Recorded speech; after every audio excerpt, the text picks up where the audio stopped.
Please help me to welcome to the podium Charles Eagles.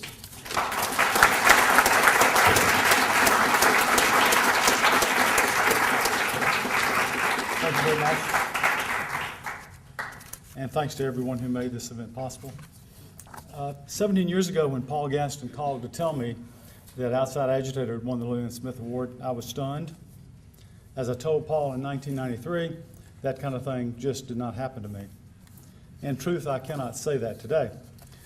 Chuck Grinch, my great editor at University of North Carolina Press, and I did discuss the possibility of winning the Lillian Smith Award, but I assumed it would not be likely to win it twice.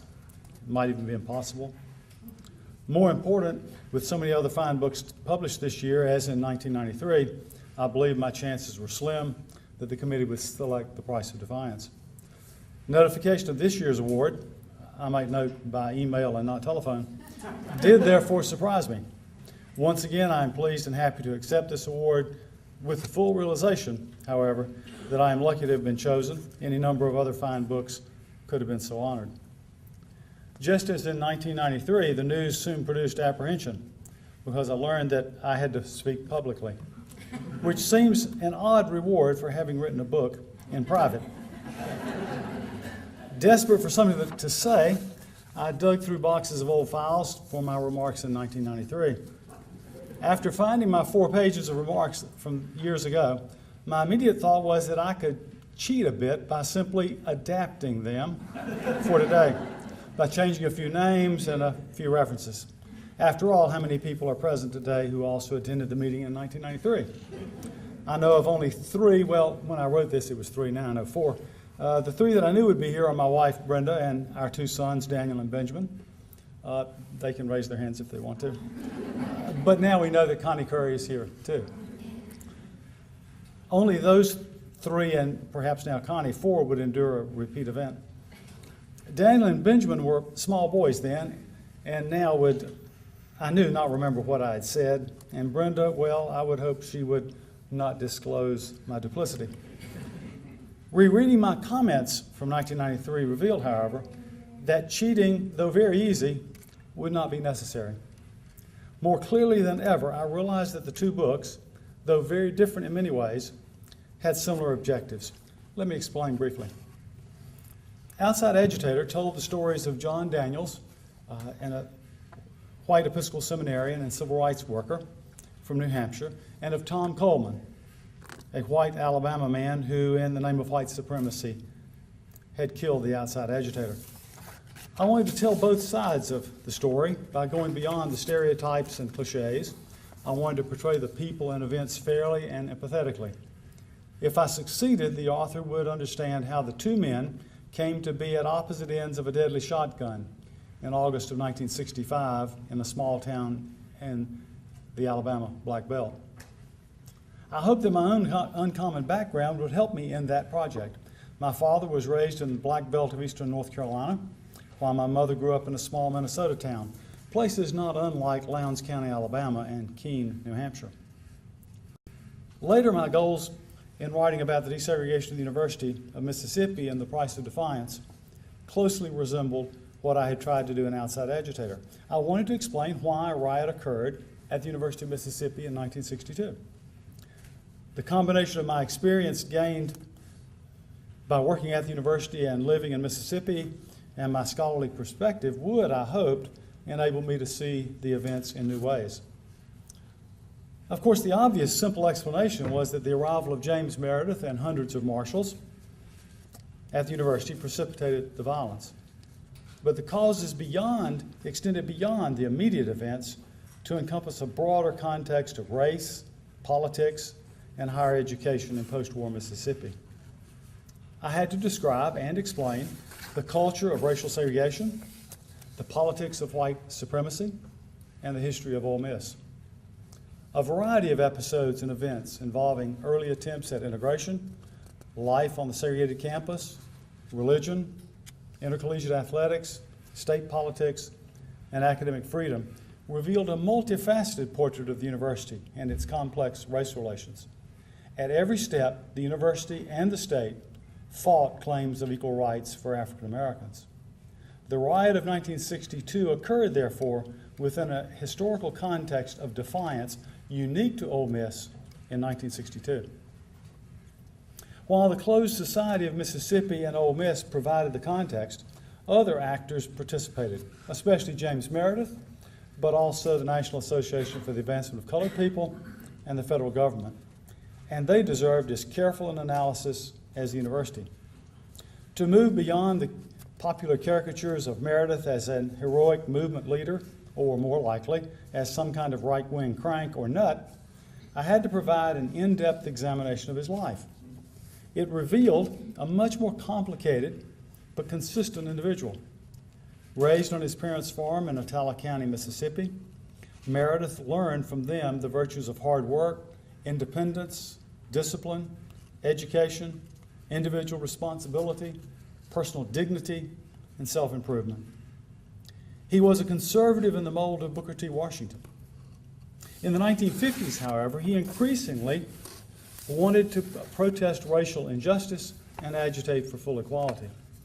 After he left the Air Force, he sought to assume what he saw as his divine responsibility to lead his race in overturning Mississippi's oppressive system of white supremacy, especially in higher education.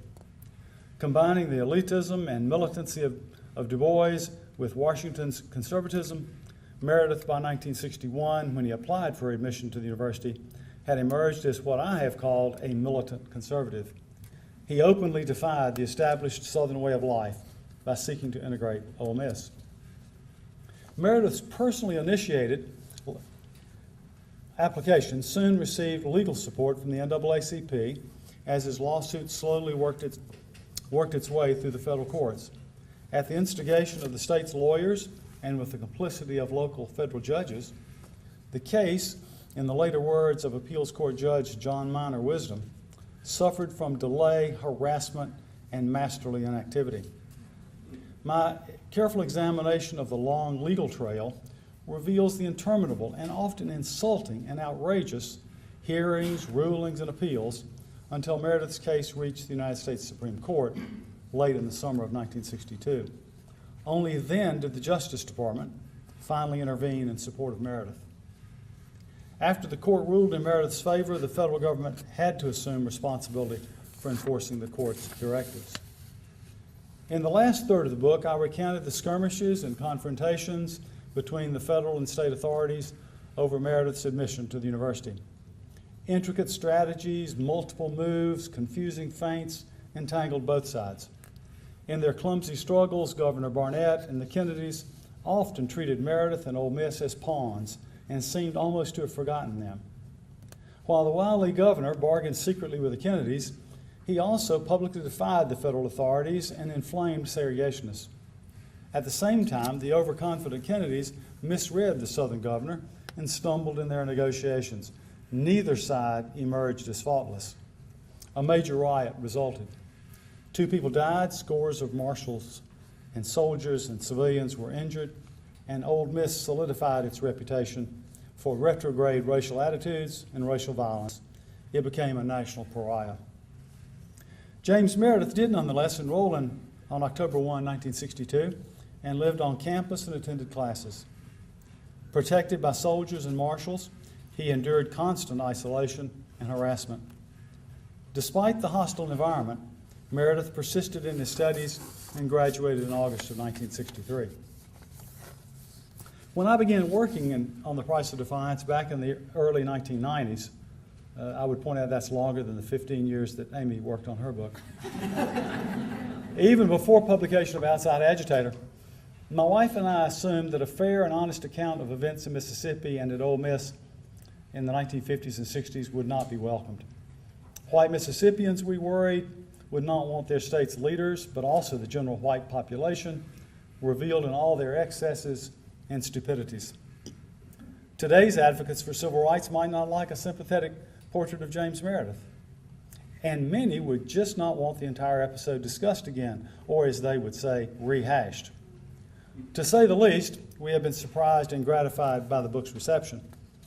Except for ugly comments from 2 unreconstructed octogenarian white women in Oxford,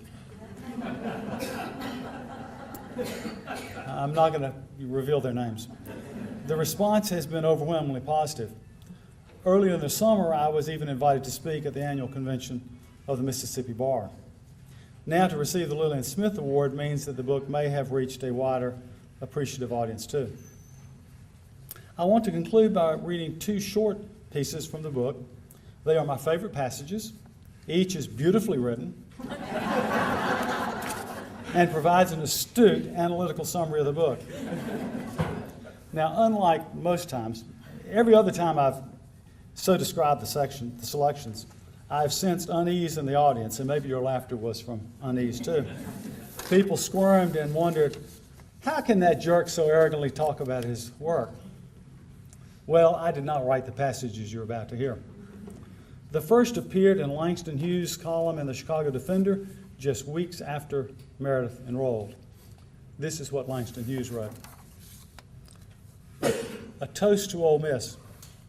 Here's to Ole Miss, who fluttered and flared and cussed and sweared and tried to keep colored folks out by hook or by crook, and loopholes they took in the law, and indignations and proclamations and brickbats to the jaw, showing off their bravery like in slavery, when white folks was the law and they could knock a colored man down right to the ground, and he dare not fight back because he was black. But in this day and time, things is not that way. A toast to Ole Miss on Integration Day. The writer and literary critic John Charty wrote the second one for his column in Saturday Review just 6 weeks before Meredith graduated. This is a bit longer, but I think worth reading. It is, of course, James Meredith who emerges as the heroic figure, though so quietly and in so low a key that the drama of his courage lies forever beyond the language of headlines. There is no dramatic sprint and slam bang in Meredith's sort of heroism. He is more nearly the marathoner, a man plodding step by step to conserve his energies by keeping the most austere and sustained watch on himself and his every gesture. God knows what it must cost a man inside himself to plod that course, to keep himself forever under his own surveillance, to realize that he must present himself in public not as a man, but as an image, and that the least impetuous gesture from inside the man might destroy what that image must accomplish. How does a man manage to keep himself so rigidly on guard and still listen to his lectures, read his lessons, prepare his papers, eat, sleep, breathe, be lonely for his wife, and carry all the irrational powers and persuasions any psychic moves to? How does he keep from punching a wall or throwing a book through the window or just standing up in his room alone and howling? Only a terrifying dedication can sustain that man. But before we admire, we will do well to remember that we are all guilty of the crime of forcing that dedication upon him, of taking the spontaneity and the irrationality and the jokes and the romps out of this man's life, and of replacing all those easy natural impulses with this austerity of self-watchfulness. Though Lillian Smith might not have liked everything James Meredith has done, I believe that she too would have appreciated his heroism in pursuing equal rights, and that she would have understood Charty's gentle reminder of the complicity of whites in creating the necessity for his struggle. Thank you.